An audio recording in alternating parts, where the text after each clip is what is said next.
গণঅভ্যুত্থানের পক্ষে যারা ছিলেন একসাথে কাঁধে কাঁধ মিলিয়ে লড়াই করেছেন, ফ্যাসিবাদ বিরোধী আন্দোলন করেছেন, রাজনৈতিক জোট করেছেন, প্রেম পরকীয়ার রাজনৈতিক সম্পর্ক ছিল, একসাথে নির্বাচন করেছেন, তারা নিজেরা মিলে এখন আবার মারামারি করছেন। এবং দুঃখজনকভাবে হলো সত্য, দেশের অনেক জায়গায় ক্যাম্পাসে মারামারি ছড়িয়ে পড়েছে। এবং যতটুকু দেখলাম যে জগন্নাথ বিশ্ববিদ্যালয়ে হচ্ছে মূলত টেন্ডার নিয়ে মারামারি আর কি, সূত্রপাতটা 100 কোটি টাকার এখানে কাজ হবে, হল, বিশ্ববিদ্যালয় রিফারবিশমেন্টের, ডেভেলপমেন্টের ওয়ার্ক আছে। কাজটা আসলে কে করবে, এটা কিন্তু আওয়ামী লীগের আমল থেকেই এই তর্কটা ছিল। অন্তর্বর্তীকালীন সরকারের সময় আমরা দেখেছি যে এই তর্কটা ছিল যে কাজটা আসলে কাকে দিয়ে করানো হবে। তো ছাত্র সমাজ, সাধারণ ছাত্ররা তারা চাচ্ছে, এবং শিবির দেখলাম যারা নির্বাচিত প্রতিনিধি আছে জগন্নাথ বিশ্ববিদ্যালয়ে, তারা সবাই চাচ্ছে কাজটা সেনাবাহিনীকে দিয়ে করাতে। তাহলে এখানে চুরি চামারি লুটপাট এগুলোর সম্ভাবনা কম থাকবে এবং কাজের মানটা ভালো থাকবে বলে তারা মনে করে। যদি আমি মোটা দাগে সব জায়গাতে সেনাবাহিনীকে আনা ইমার্জেন্সি ছাড়া এটা ঠিক কিনা, সেটা আমাদেরকে একটা নতুন তর্ক সেটা করতে হবে আর কি। এর বাইরে হচ্ছে ছাত্রদল এবং বিএনপির ঘরার যারা আছে, আপনার সরকারের যারা আছে, তারা চাচ্ছে এটা রেগুলার টেন্ডার প্রসেসের মধ্য দিয়ে রেগুলার যেভাবে সোনার বাংলায় কাজ হয় সেভাবে কাজ হবে। তো এখন এইটা হচ্ছে মানে গন্ডগোলের সূত্রপাত। এখন দুই পক্ষের যুক্তিটা দেখেন। সরকারি ছাত্র সংগঠন তাদের এটা একটা বিশাল লেনদেনের কাজ, চিন্তা করে দেখেন। সরকারি দলগুলো মোটা দাগে বিএনপি আওয়ামী লীগের রাজনীতি তো চাঁদাবাজি নির্ভর, তাদের এই বিশাল অঙ্গ সংগঠনগুলো টিকেই থাকে এই লেনদেন টাকা পয়সার উপরে ভিত্তি করে।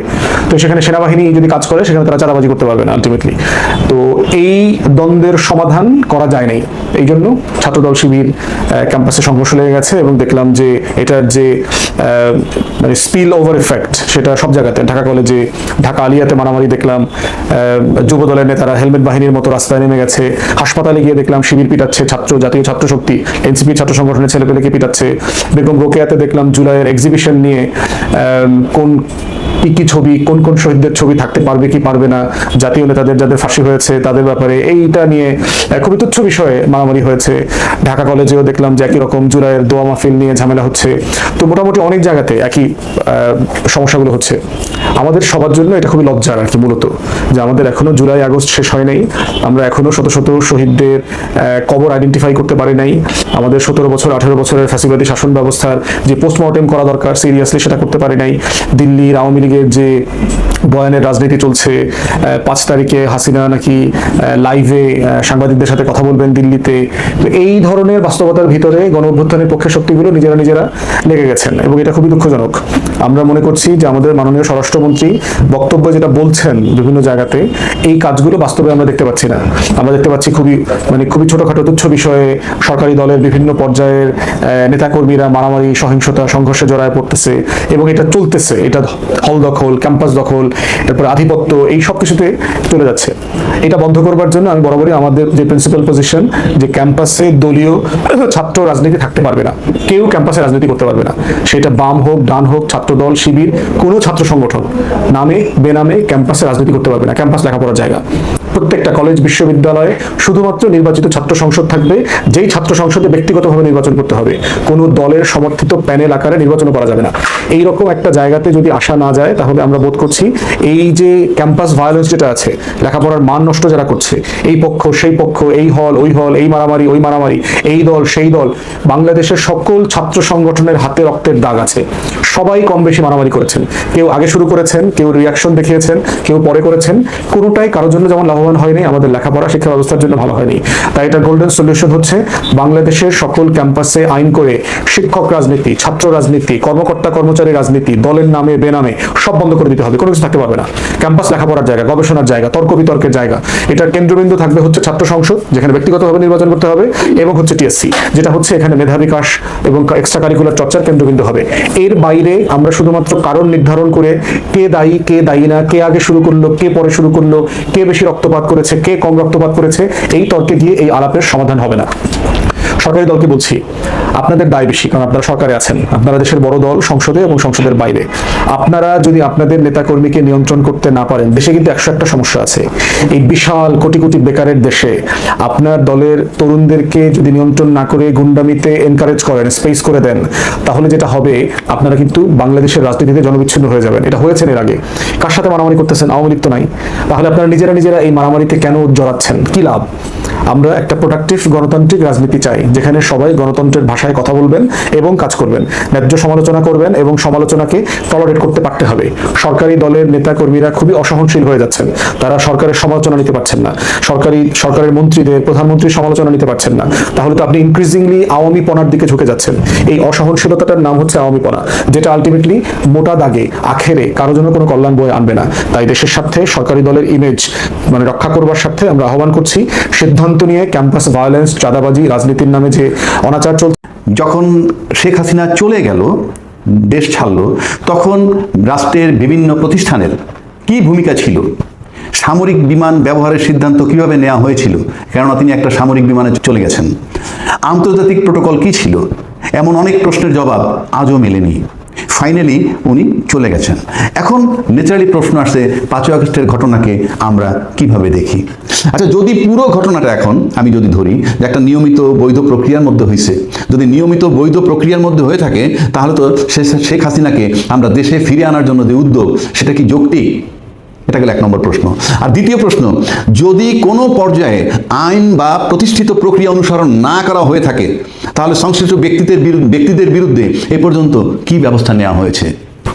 আজ 5ই আগস্ট 2026, 2024-এর এই দিনে বাংলাদেশ থেকে বিদায় নিতে হয়েছিল এক শাসক, যাকে স্বৈরাচারী শাসক হিসাবে আখ্যায়িত করা হয়েছিল, সেই শেখ হাসিনা। তো শেখ হাসিনা সেই ক্ষমতা থেকে চলে যাওয়ার পর থেকে আজও পর্যন্ত একটা বিতর্ক অব্যাহত রয়েছে।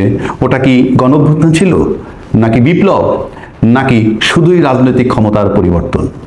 এই ঘটনাকে কেন্দ্র করে গণঅভ্যুত্থানের কেউ কেউ বলেন বিপ্লব, কেউ কেউ বলে গণঅভ্যুত্থান, আবার কেউ নাকি রাজনৈতিক ক্ষমতার পরিবর্তন হয়েছে মাত্র, ইত্যাদি নানা ধরনের কথা বলছেন। এই ঘটনাটার সময় যখন শেখ হাসিনা চলে গেল, দেশ ছাড়লো, তখন রাষ্ট্রের বিভিন্ন প্রতিষ্ঠানের কি ভূমিকা ছিল? সামরিক বিমান ব্যবহারের সিদ্ধান্ত কিভাবে নেওয়া হয়েছিল? কেননা তিনি একটা সামরিক বিমানে চলে গেছেন। আন্তর্জাতিক প্রোটোকল কি ছিল? এমন অনেক প্রশ্নের জবাব আজও মেলেনি। ফাইনালি উনি চলে গেছেন। এখন ন্যাচারালি প্রশ্ন আসছে, 5ই আগস্টের ঘটনাকে আমরা কিভাবে দেখি?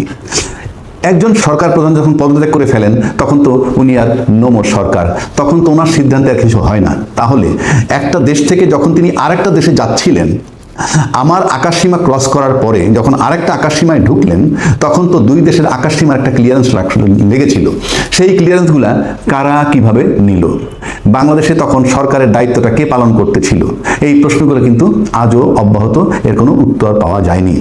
তারপরে যখন আকাশসীমা ক্রস করে আরেকটা দেশে নামলো, নিঃসন্দেহে কোনো অনুমতি ছাড়া এটা নামতে পারে নাই।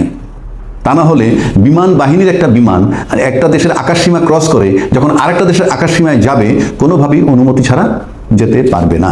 তাহলে সেই অনুমতিগুলা কারা নিয়েছিল, কিভাবে নিয়েছিল? এবং সেই বিষয়গুলো কিন্তু আজও আমাদের কাছে অজানা। একটা রাষ্ট্রের সরকার প্রধান এভাবে চলে যাওয়ার পর যখন একটা দেশে চলে যাচ্ছে, সেক্ষেত্রে এগুলা যারা মেনটেন করে তাদের প্রত্যেকের লগবুক থাকে, এটার সাথে যারা সংশ্লিষ্ট সবই আছে। আজকে যখন তারা ক্ষমতা থেকে যাওয়ার পর যারা ক্ষমতা আসলেন, অন্তর্বর্তীকালীন সরকার ছিল, তারপরে আসলে এখন বিএনপি সরকার, তাদের প্রত্যেকেরই তো জানা থাকার কথা, কিংবা জানার কথা, কিংবা সেই বিষয়ে তারা কোনো তদন্ত করেছেন কিনা বা করছেন কিনা, যেটা জাতি জানতে চায়।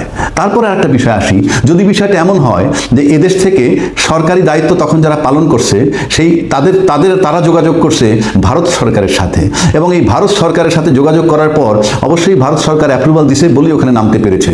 তাহলে আমরা যখন একটা নিঃসন্দেহে এটা একটা কূটনৈতিক সমঝোতা হয়েছিল, এটা কি ওই মুহূর্তে কূটনৈতিক সহযোগিতা ছিল, না আগেই করা ছিল?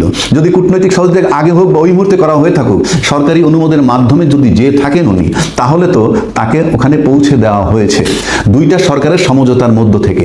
দুই সরকারের সমঝোতার মধ্য থেকে যদি কাউকে পৌঁছে দেওয়া হয়, তাহলে আবার তাকে ফেরত আনার উদ্যোগটা কেন? এটা তো সমঝোতার ভিত্তিতেই গেছে। তাহলে এটা ক্লিয়ার করতে হবে এই সরকারকে, যেহেতু অন্তর্বর্তীকালীন সরকারও পরিষ্কার করে নাই, তাহলে এই সরকারকে পরিষ্কার করতে হবে যে আপনারা যে শেখ হাসিনাকে ফেরত আনতে চাচ্ছেন, কিংবা শেখ হাসিনা ফেরত আসবে বলে শুনতেছি আমরা, সেটা কিভাবে? সমঝোতার ভিত্তিতে যদি যেয়ে থাকে, তাহলে তাকে ফেরত চাইব কিভাবে? আর শেখ হাসিনা তো আমাদের যে প্রত্যাবর্তন আইন আছে, যে অপরাধী প্রত্যাবর্তন যে আইন, সেই আইনের ভিতরে তো সে পড়ে না, সে তো রাষ্ট্রীয় প্রোটোকল মোতাবেকই ওখানে গেছে। তা নাহলে যাবে কিভাবে? আর একটা দেশ তাকে অনুমতি দেয় কিভাবে? এখন যদি আমরা আরেকটা প্রশ্নে আসি, যদি বলা হয় এই প্রক্রিয়ার মধ্যে কারা কারা ইনভলভ থাকে, বাংলাদেশের স্বরাষ্ট্রমন্ত্রী, বাংলাদেশের প্রতিরক্ষা মন্ত্রণালয়, বাংলাদেশের পররাষ্ট্র মন্ত্রণালয়, এই তিনটা মন্ত্রণালয়ের সমন্বয় ছাড়া এই ঘটনাটি ঘটে নাই। এবং এই তিনটা মন্ত্রণালয় নিঃসন্দেহে ভারতেরও সংশ্লিষ্ট কর্তৃপক্ষের সাথে যোগাযোগ করেই তাকে ওখানে প্রেরণ করেছেন। তার মানে যে ফ্লাইটে উনি গেছেন সেটা একটা যুদ্ধ জাহাজ, বিমান বাহিনীর, এটা তো ইচ্ছা করলেই যেতে পারে না। তাহলে যদি অনুমতি নিয়ে যেয়ে থাকে তাহলে তো তাকে প্রত্যাবর্ষণ মানে আবার তাকে ফেরত চাওয়ার সুযোগ কোথায়? সরকার সমঝোতার ভিত্তিতে গেছে। আচ্ছা, যদি পুরো ঘটনাটা এখন আমি যদি ধরি যে একটা নিয়মিত বৈধ প্রক্রিয়ার মধ্যে হয়েছে, যদি নিয়মিত বৈধ প্রক্রিয়ার মধ্যে হয়ে থাকে তাহলে তো শেখ হাসিনাকে আমরা দেশে ফিরে আনার জন্য যে উদ্যোগ সেটা কি যৌক্তিক? এটা গেল 1 নম্বর প্রশ্ন। আর দ্বিতীয় প্রশ্ন, যদি কোনো পর্যায়ে আইন বা প্রতিষ্ঠিত প্রক্রিয়া অনুসরণ না করা হয়ে থাকে তাহলে সংশ্লিষ্ট ব্যক্তিদের বিরুদ্ধে এ পর্যন্ত কি ব্যবস্থা নেওয়া হয়েছে? কাজে আমি এখন যেটা বলতে চাচ্ছি, আজকে যদি আমার যদি এরকম কোনো দায়িত্ব পাইতাম কিংবা আমার কাছে থাকতো তাহলে অবশ্যই আমি এই বিষয়গুলোর উন্মোচন করতাম। কেন করতাম? এই কারণে একটা বিতর্ক চলতেছে, এটা বিপ্লব না অভ্যুত্থান নাকি শুধুই রাজনৈতিক ক্ষমতার পরিবর্তন। এখন অবস্থা দৃষ্টি মনে হচ্ছে যে কারণে তাকে সরানো হলো কোনো সংস্কার হলো না, কিচ্ছু হলো না, শুধুমাত্র আসলেই তো সরকারের পরিবর্তন হয়েছে, নেত্রীর বদলে আমরা নেতা পেলাম, এইভাবে চলছে এবং যা কিছু আছে সব অ্যাজ ইউজুয়াল আছে। তার মানে অ্যাকচুয়ালি একটা রাজনৈতিক ক্ষমতার পরিবর্তন হয়েছে। যদি ক্ষমতার পরিবর্তন হয়ে থাকে তাহলে আমরা ওই কৈফিয়তগুলো চাই যে সে দেশ থেকে ওখানে কিভাবে গেল। এবং আমি ব্যক্তিগতভাবে যদি দায়িত্বপ্রাপ্ত হইতাম আমি অবশ্যই এইগুলোর ভিতরে হাত দিতাম যে সংশ্লিষ্ট কারা, এই আমার স্বরাষ্ট্র মন্ত্রণালয়ের কারা ছিল, প্রতিরক্ষা মন্ত্রণালয়ের কারা ছিল এবং পররাষ্ট্র মন্ত্রণালয়ের কারা এখানে ইনভলভ ছিল, এবং এই তদন্ত এখনো হচ্ছে না কেন, এই তদন্তগুলো আমি করার জন্য ত্বরান্বিত করতাম যদি আমার হাতে সুযোগ থাকতো, কিন্তু সেই সুযোগ তো আমার কাছে নেই। পাশাপাশি আমরা ভারত সরকারের কাছেও জানতে চাইতাম যে আপনারা এই যে আমরা যাদেরকে খুব খুনি, একেবারে খুনি বলে আখ্যায়িত করতেছি, শত শত ছাত্র খুন হয়েছে, আহত হয়েছে, তারপরে উনি যখন চলে গেলেন সেখানে তারা যখন তাকে আশ্রয় দিল, তাহলে আমরা দুই দেশ মিলে যে সমঝোতার ভিত্তিতে করেছি সেটা কি দেশবাসীর কাছে গ্রহণযোগ্য? এবং আমি সেই প্রশ্নটাও রাখলাম এবং সেই সুযোগ থাকলে আমার কাছে সেটারও আমি তদন্ত করতাম যে দুই দেশ এটা কিসের ভিত্তিতে, কি কোনো কূটনৈতিক তৎপরতা বা কূটনৈতিক সমঝোতার ভিত্তিতে করেছিল কিনা, এটা আমার কাছে মনে হয় আমার কাছে সুযোগ নাই, আমি এটা করতাম। কিন্তু দেশবাসী জানতে চায়, প্রশ্নগুলো থাকলো এবং আমি মনে করি অন্তর্বর্তীকালীন সরকার পারে নাই, এই সরকারকে এই ব্যাপারে জবাব দেওয়া উচিত বা আমার কাছে মনে হয় দেশবাসীর কাছে পরিষ্কার করা উচিত যে এটা তাহলে কি শেষ পর্যন্ত যে শুধুই রাজনৈতিক পরিবর্তন, ক্ষমতার পরিবর্তন হয়েছে কিনা, আর অভ্যুত্থান বিপ্লব যদি হয়ে থাকে এবং